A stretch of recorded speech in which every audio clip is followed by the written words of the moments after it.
खबरों में बने रहने के लिए देखते रहिए W2H न्यूज एक भारत। चैनल को सब्सक्राइब करें और बेल आइकन दबाना बिल्कुल ना भूलें। किस्सा उत्तर प्रदेश के हाथरस की अदालत का है, जहां कोर्ट के अंदर एक मामले की सुनवाई चल रही थी और कटघरे में खड़े उत्तर प्रदेश पुलिस के सब इंस्पेक्टर तस्लीम अहमद रिजवी खड़े थे और वकील जज से कह रहे थे कि जो एनकाउंटर हुआ है वो एक फर्जी एनकाउंटर है। वकील की तरफ से बार बार दलीलें दी जा रही थी और सबूतों को पेश किया जा रहा था। तमाम सबूतों और दलीलों को सुनते हुए जज को भी लगा कि वाकई ये एक फर्जी एनकाउंटर है और मौजूद जज साहब गुस्से वाले लहजे में सब इंस्पेक्टर से कहते हैं, क्या आपको शर्म आती है इस तरह के फर्जी एनकाउंटर करके। जज साहब ने गुस्से वाले रवैये में सब इंस्पेक्टर से बात करने के दरमियान पूरे कोर्ट परिसर में सन्नाटा छा गया था। वह हैरान थे जज का ये रूप देखकर। और ये पूरा प्रकरण जब चल रहा था उसी दरमियान अगले 10 मिनट में कुछ ऐसा होने वाला था जिसकी किसी ने कभी कल्पना भी नहीं की होगी। अगले 10 मिनट में कुछ ऐसा हुआ कि कोर्ट परिसर में सभी वकील, जज और बैठे हुए लोग ने उस सब इंस्पेक्टर को सलाम करना चाहा और ये कहा कि सब इंस्पेक्टर तो तहसीम जैसा हो।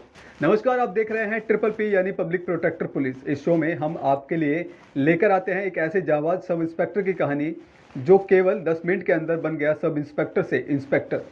ऐसी कहानी सुनने के बाद आप लोग भी उन्हें सलाम करेंगे और उनको सलाम करने के लिए मजबूर हो जाएंगे। दरअसल पूरा मामला उत्तर प्रदेश के आगरा जिले के थाना सिकंदरा क्षेत्र का है, जहां पुलिस चौकी रुनकटा में थाना प्रभारी के रूप में मौजूद थे तहसीम अहमद रिजवी।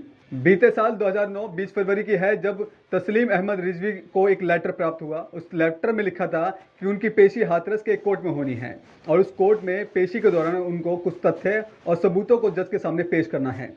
और तस्लीम रिजवी साहब अगले दिन यानी 21 फरवरी 2009 को वह उस कोर्ट में समय अनुसार पहुंच गए और जब कोर्ट के कटघरे में सब इंस्पेक्टर खड़े हुए थे उस दौरान विपक्ष की ओर से खड़े वकील बेहद ही गुस्से वाले लहजे में नजर आए। वकील साहब ने कहते हैं कि सब इंस्पेक्टर अहमद ने जो एनकाउंटर किया था दरअसल वह एनकाउंटर फर्जी एनकाउंटर था। वकील साहब ने कहा कि एनकाउंटर में बेकसूर लोगों को, निर्दोष लोगों को गिरफ्तार किया गया है और ये पिछले कई सालों से जेल की सलाखों में अपना जीवन बिता रहे हैं।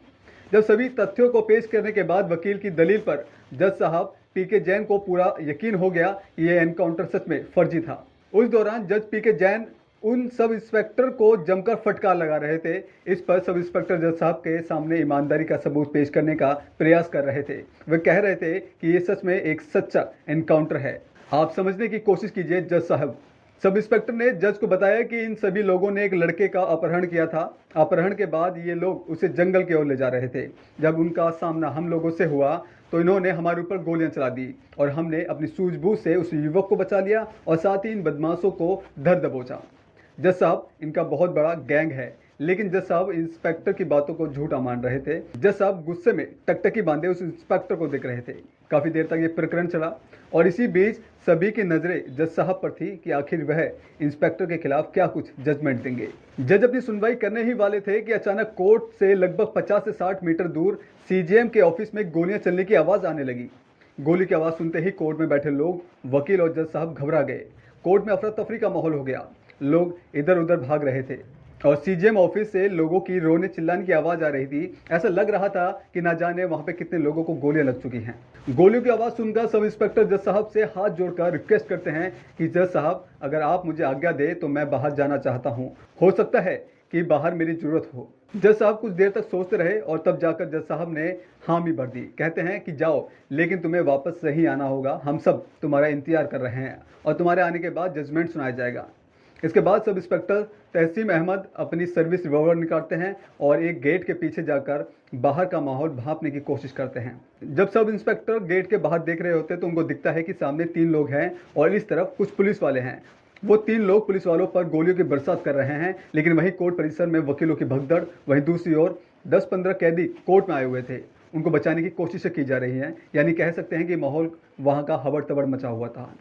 जब फायरिंग चल रही थी उस दौरान पुलिस वालों की ओर से उन 2 युवकों को गोली लग गई और वो खून से लथपथ होकर जमीन पर गिर जाते हैं। ये पूरा प्रकरण जज साहब कोर्ट परिसर की एक खिड़की में से देख रहे थे। इस बीच तीनों आरोपी वहां से भागने का प्रयास कर रहे थे। उन्हें देखते ही तस्लीम अहमद लोगों की भीड़ को चीरते हुए उनको पकड़ने की कोशिश करते हैं। कोर्ट परिसर थोड़े ऊंचाई पर है, इसलिए वह आरोपी वहां से कूद नहीं पाए और वह वहां पहुंच गए जहां सब इंस्पेक्टर खड़े हुए थे। सब इंस्पेक्टर कहते हैं कि तुम लोग अब यहां से भाग नहीं सकते, तुम्हें पुलिस वालों ने घेर लिया है। उन सब इंस्पेक्टर की बात सुनकर तीनों आरोपी जोर जोर से हंसने लगे। वो कहने लगे कि तुम तो अकेले हो, तुमने अकेले ही हमें कैसे घेर लिया। इतना कहते ही सब इंस्पेक्टर ने अपनी सर्विस रिवॉल्वर की सभी गोलियां उन तीनों आरोपियों में से एक एक कर सभी पर तान दी और गोली चला दी और 3 में से 2 आरोपियों को गोली लगी और वो तुरंत वहां गिर गए। जिन अपराधियों को गोली लगी थी वो जोर जोर से चिल्लाने लगे और मदद की गुहार लगाने लगे। वहीं उन तीनों में से एक जिस पर गोली नहीं लगी थी वह मौके से भागने में कामयाब हो गया।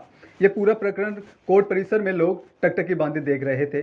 जब एक आरोपी वहां से भागा तो इन सब इंस्पेक्टर वहां मौजूद सिपाही से उनकी राइफल मांगते हैं और राइफल लेकर सब इंस्पेक्टर उस आरोपी के पीछे भागने लगते हैं। भागते हुए सब इंस्पेक्टर उस राइफल से उस आरोपी को गोली मारने की कोशिश करते हैं, लेकिन कई बार चलाने के बावजूद वो राइफल नहीं चल पाती। उस राइफल में जंग लगी हुई थी, लेकिन सब इंस्पेक्टर ने कई बार कोशिश की और उन कोशिशों में एक बार राइफल चल भी गई और उस राइफल से गोली निकलकर सीधे अपराधी के पीठ पर जाकर लगी। पीठ पर गोली लगते ही बदमाश वहीं पर गिर गया और फिर सब इंस्पेक्टर दूसरी गोली चलाने की कोशिश कर रहे थे, लेकिन इस बार फिर राइफल ने उन्हें धोखा दे दिया था। इस बीच अपराधी ने अपनी पिस्तौल से सब इंस्पेक्टर पर गोली चला दी। इस पर सब इंस्पेक्टर गोली लगते ही सब इंस्पेक्टर वहां गिर गए। कुछ देर बाद ही सब इंस्पेक्टर को होश आया तो उन्होंने देखा कि दरअसल उन्हें गोली लगी ही नहीं है। दरअसल गोली चली है, लेकिन गोली कहीं और चली गई और गोली के छर्रे उनके शरीर में लग गए थे, जिसको देख उनको कई जगहों से खून निकल रहा था। इतना देख उस अपराधी ने अपनी पिस्तौल सब इंस्पेक्टर के ऊपर तान दी। जैसे ही वह उसे गोली मारने वाला था, वैसे ही तेजी से सब इंस्पेक्टर ने अपनी रिवॉल्वर निकाली और उस अपराधी को एक एक कर कई गोली से भून डाला। जब आसपास के सिपाहियों को यह पता लगा कि सभी आरोपी मारे जा चुके हैं, तब भागते हुए सब सिपाही उस इंस्पेक्टर के पास पहुंचते हैं और उन्हें खून से लथपथ देखते हुए उठाते हैं और कहते हैं कि उन्हें फौरन अस्पताल जाना चाहिए, क्योंकि उनका खून कुछ ज़्यादा ही बह चुका है। ऐसे में सब इंस्पेक्टर कहते हैं कि मुझे अस्पताल बाद में ले जाना, उससे पहले मुझे कोर्ट रूम में ले जाइए, जज साहब वहाँ मेरा इंतजार कर रहे हैं। पुलिस वालों के कहने के बावजूद सब इंस्पेक्टर नहीं माने और उन्हें खून से लथपथ हालत में कोर्ट के अंदर ले जाया गया। ये नज़ारा देख सब इंस्पेक्टर हक्के बक्के रह गए और सब इंस्पेक्टर कटघरे में आकर खड़े हो गए और बोल रहे थे, जज साहब अब आप अपना फैसला सुनाइए। उस दौरान कोर्ट परिसर में सब इंस्पेक्टर को लेकर लोग शाबाशी दे रहे थे। वहां लोग शोर मचा रहे थे। वहां के वकील उनके जज्बे को सलाम कर रहे थे। जज साहब ने भी सब इंस्पेक्टर की जाबाजी को देख यकीन कर लिया कि ये इंस्पेक्टर ऐसा इंस्पेक्टर है जो कभी किसी के साथ गलत नहीं कर सकता।